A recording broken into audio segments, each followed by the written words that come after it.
Mosaic is brought to you in part by these generous corporate sponsors. Learn how you can support Mosaic by visiting jewishpb.org/mosaic.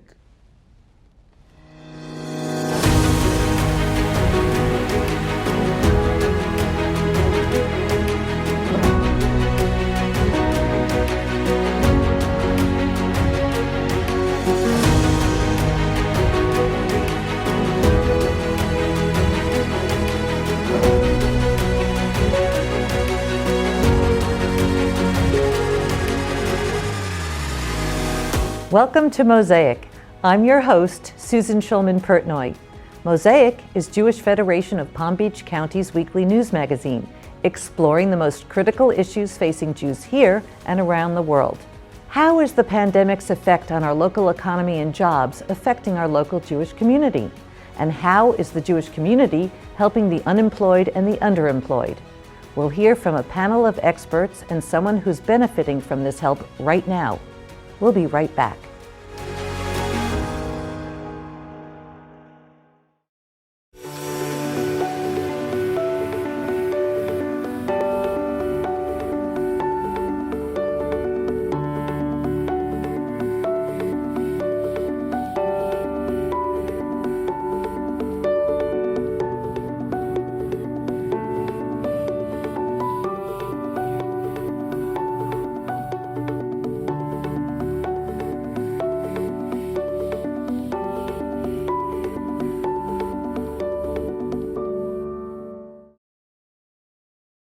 It's my pleasure to welcome President and CEO of the Palm Beach Business Development Board, Kelly Smallridge.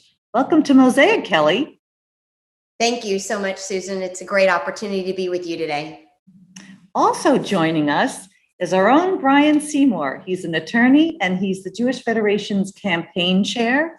He's also a board member of the Business Development Board, and he wears so many other hats in this community.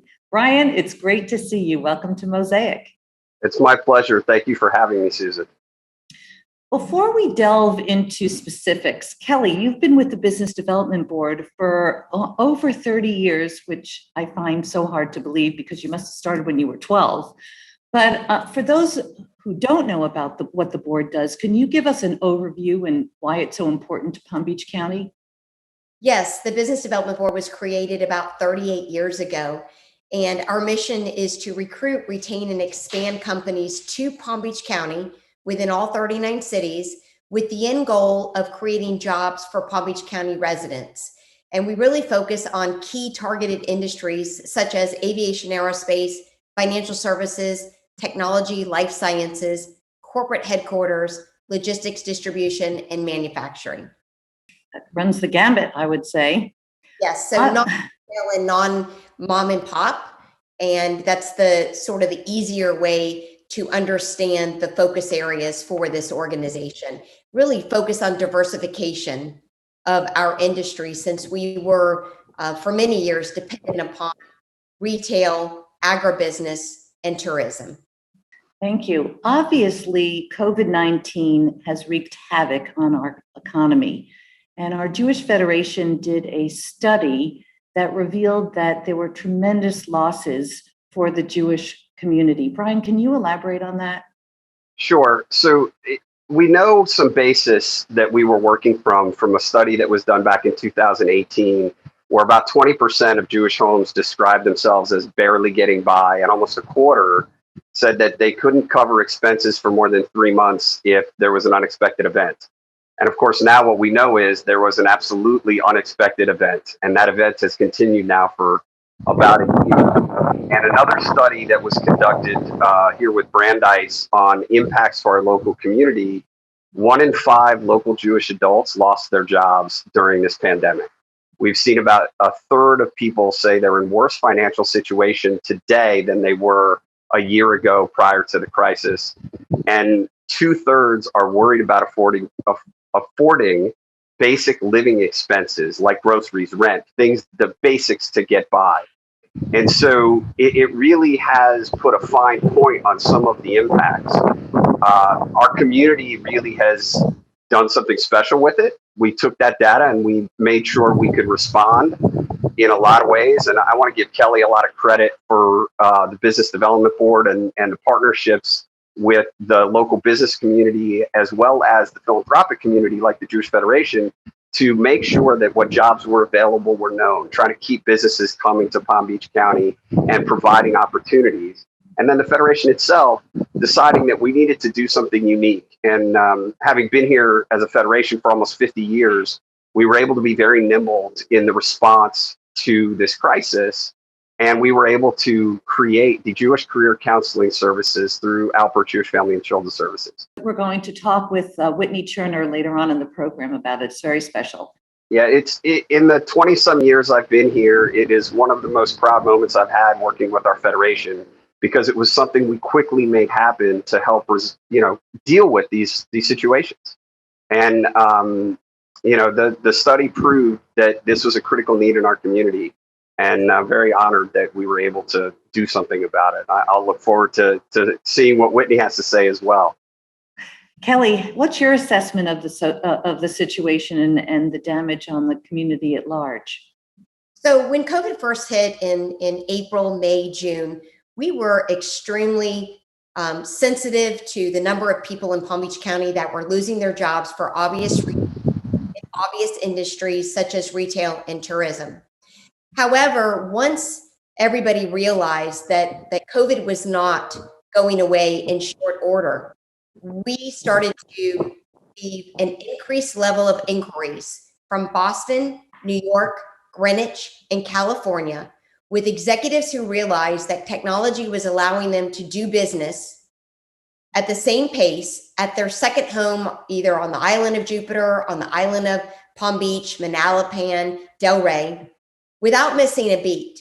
And what that did was force executives to take a look at the fact that because they could do business anywhere, why not do it within a state that has no tax on personal income, has shovel-ready turnkey office space, private schools that are available at a fraction of the cost of where their headquarters was located.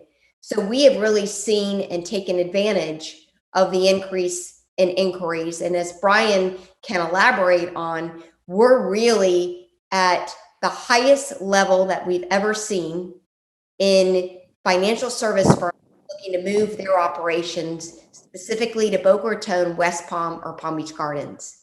And we're calling this the Wall Street South movement. But I'll add to this, if I may, Susan. If you're going to be quarantined, this is my backyard. Where would you rather be quarantined? In the snows of New York or Boston or Chicago, or the super high taxes that you see in those states as well as California, or not having to pay taxes and getting to live in this? And so that's reality that people are starting to realize is a possibility that Kelly and the team at the VDB has really picked up on and done tremendous work for bringing folks here. I got an email this morning. Kelly should have gotten a phone call this morning about a business that wanted to move into one of my client spaces, existing space, and she's on the phone with them to bring these new jobs right here in Palm Beach County. We have to take a quick break, but we'll be back with this exciting news. Coming up, is the pandemic actually creating job opportunities in Palm Beach County? Our experts weigh in.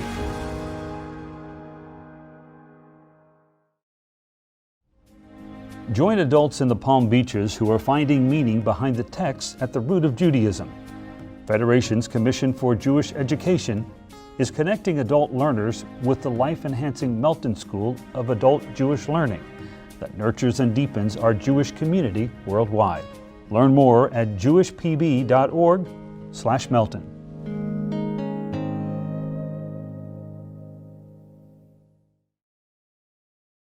We're back with Kelly Smallridge and Brian Seymour talking about the economy and the Business Development Board and all the opportunities that are arising in light of the pandemic.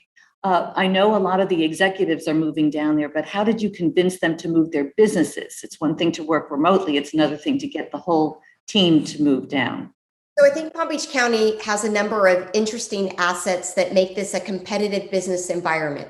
First of all, we have to remember that we belong to the South Florida region of 6.5 million people, of which more than half of that is available for your workforce.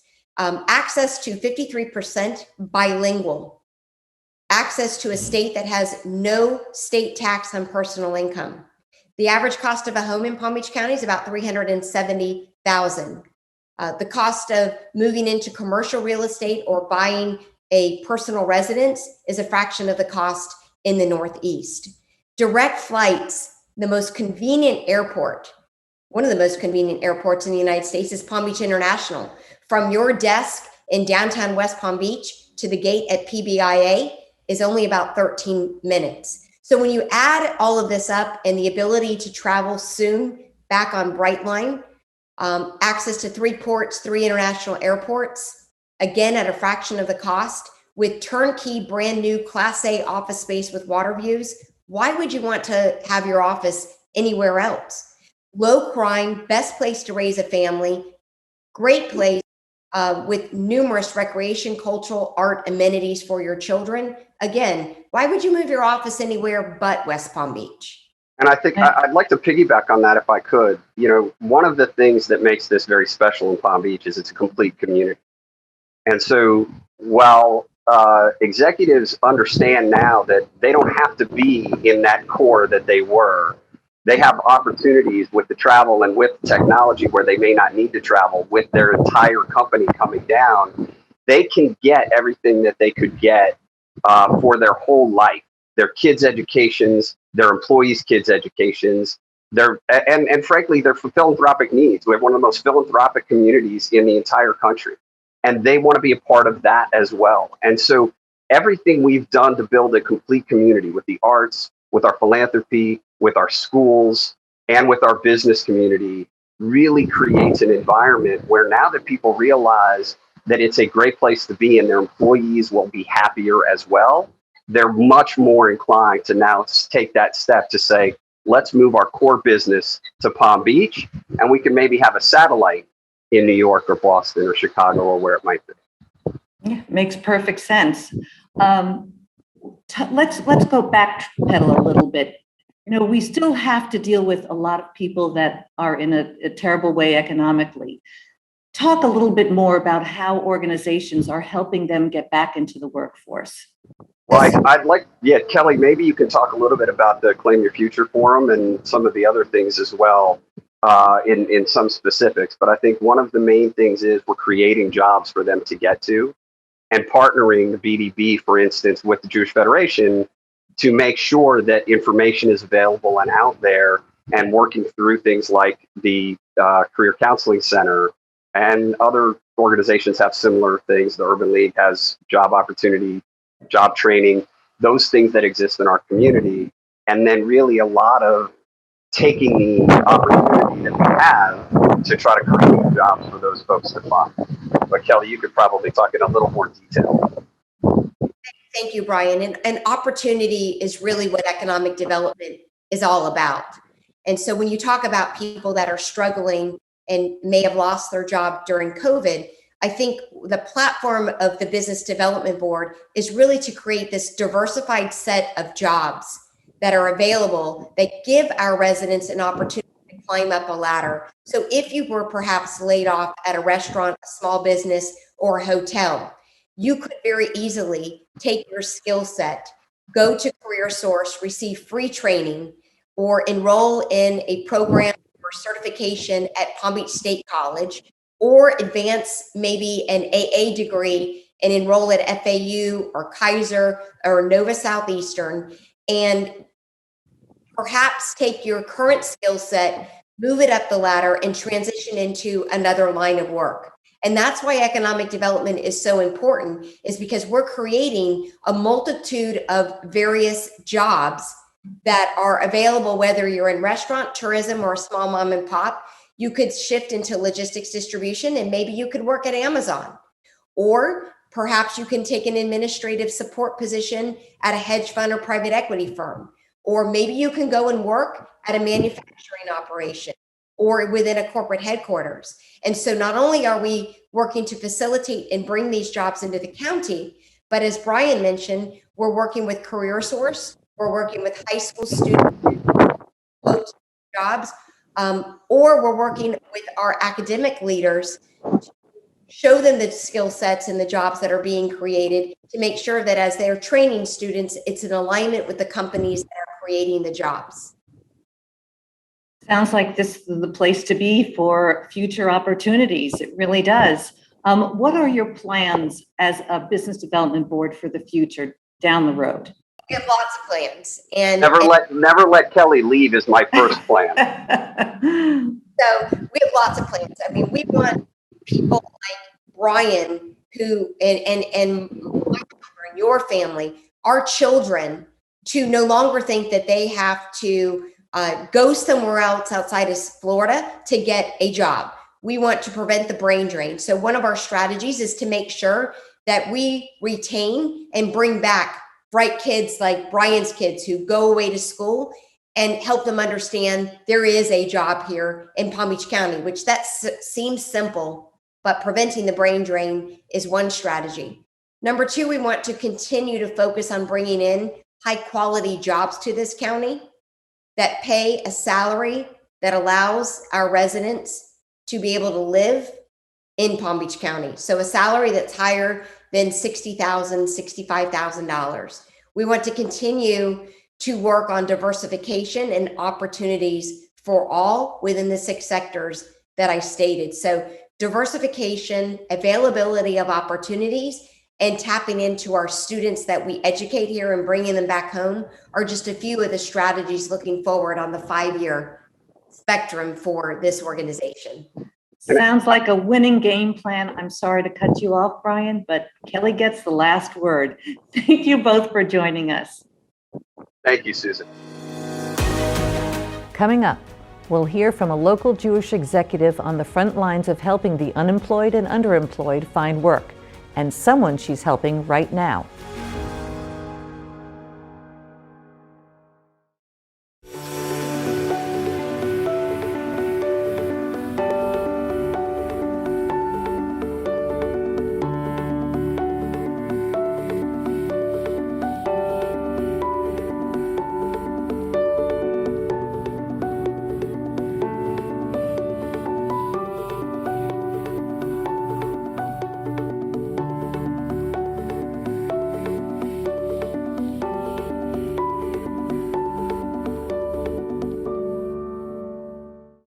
Joining us now is someone on the front lines, helping people rejoin the workforce with new skills and training. She's the director of Alpert Family and Jewish Services' new program called the Jewish Community Career Service.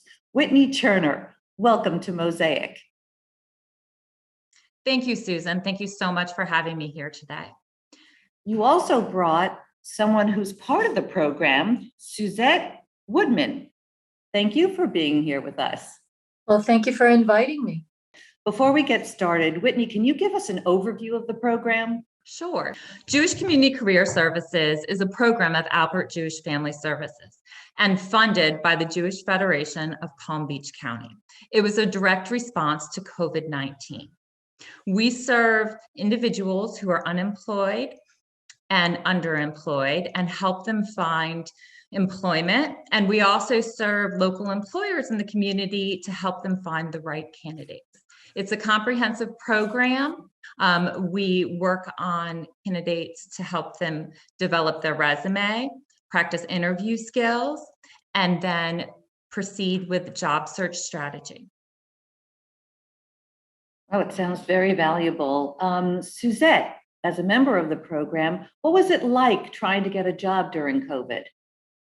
Well, I started looking for a job just recently, and I was a little in the air. I didn't know where to start. And my sister told me that Whitney was in charge of this program and I should reach out. So when I reached out to Whitney, I felt like I really didn't even know where to start. And she gave me guidelines. I gave her I gave her my resume and showed it what I had. But since I hadn't been I hadn't done a resume in such a long time. It was kind of not current. And Whitney was able to look it up and look at it and edit it and help me find like my right fit. And that was very helpful. And have you learned any new skill sets while in the program? Well, I do know how to do a resume. I know how to go online and look at questions that I might get in the interview. Another thing that is helpful is I had an interview the other day, and I was able to call Whitney, tell her what I said, what the questions were, and she gave me some feedback on how to respond next time, what other questions I might be getting, and where to look and to be prepared for next interview. So we could have like a one-on-one interview with her to see what the questions would be, and it would make me feel more comfortable next time that I go on an interview. I would have all my questions prepared and my responses in my head, so I would feel more comfortable going in. So this must have been a wonderful opportunity for you to have this service, because it's right. made It gives me a lot of confidence going in. I know my resume looks good. I know I'm going to have the answers to their questions, and that gives me a little bit of a breather going in, because it's kind of nerve-wracking going in for an interview. Yeah. Of course. Give me some of the background of your work history and why you needed the help of this program. Well, the last time that I actually went in for a job was at Sale Early Childhood in 2007. From then on, I never really had to do a resume. I stayed there for a while. I stayed in Federation for a very long time. But then I decided to take a break and help my husband in the business. So I was working with him with the rentals. And I also decided to do, I have my hobby of making natural soaps. So I thought, I will go ahead and do my little business on the side, and that will be like a full-time job, working with my husband and my soap business. But it's come to now I need to go back into the workforce. I need to go in and I need to have a 9 to 5. So it's been a while, like I said, from 2007 that I hadn't done a resume. So I needed some feedback. I needed some instruction on how to go about it. So it was very helpful. Whitney's was very helpful. Well, I really appreciate you stopping by to tell your story. Whitney, tell us some of the success stories that have come from the program. So, Suzette is a really great illustration of someone who's out there and in the process. But, we have had a lot of candidates come through, and like Suzette, they came in and they needed help. They needed to understand, what do resumes look like? What is a job search now? The approach that we take for the job search is really three-pronged. So we focus on looking at a candidate's employment history, what have they been doing, and reaching out to their existing network. We think about a pivot plan. So that's being able to highlight and identify their transferable skills and figure out what jobs fit and also make sense in the current environment. And then a side hustle. So a side hustle is something on the side that brings in some money, it brings in some security, and it's something that you can control. So again, a perfect example of that with Suzette is her soap business. So a lot of my candidates' success stories are around a combination of these things. So I have a candidate who, was a stay-at-home mom. And again, she had 2 young children. Everything was going well. Her husband then became unemployed due to COVID. He worked in an industry that was hit hard, and she really kind of had to support him through that process. And then she started thinking about, well, what should I do? What does my professional story look like at this point? So we worked together, and she was able to find several kind of contract jobs or jobs that she was working part-time that then made up a whole job. I have another candidate who has a background in microbiology, and he's out there interviewing. And so a lot of it is really about the process, and then kind of figuring out, based on what your lifestyle looks like, the right positions for you. So some of my candidates have had to move away from that 9-to-5 traditional job. Do you have a waiting list, or are you able to accommodate everyone, because there's such a mass amount of people that don't have jobs? We try to get everyone in as quickly as possible. So typically, if you call, we have a phone call to just discuss the program, and then all of our meetings are through Zoom. So we get you going as soon as possible. I work at the same pace that my candidates work, and I partner with them throughout the journey. So it's a very individualized career counseling based on identifying what their goals are and helping them reach them. It's a wonderful, wonderful program. There's a staggering statistic. Over 2.2 million women are out of the workforce because of COVID. You have another program called Become You, which is tailored towards women. First of all, tell us what the program is and why women. So women have been hit the hardest. There's so many articles out there, and you can talk to women, and you're hearing about how those industries that they worked in, a lot of them have disappeared. And then also a lot of things like childcare have fallen on women.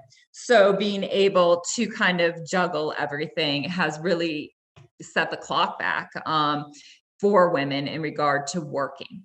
So the Women's Philanthropy of the Jewish Federation of Palm Beach County funded a program called Become You. And it's about helping a woman figure out who she is professionally and who she wants to be. So we start with a self-inventory to help a woman identify where she is in her life professionally. And we take into account her background, her work history, her education, and then really help her figure out, where do I want to go? And based on where she wants to go, we also factor in things like, okay, what does the workforce look like now? How does that work for me if I have responsibilities such as childcare? And what do I want to do?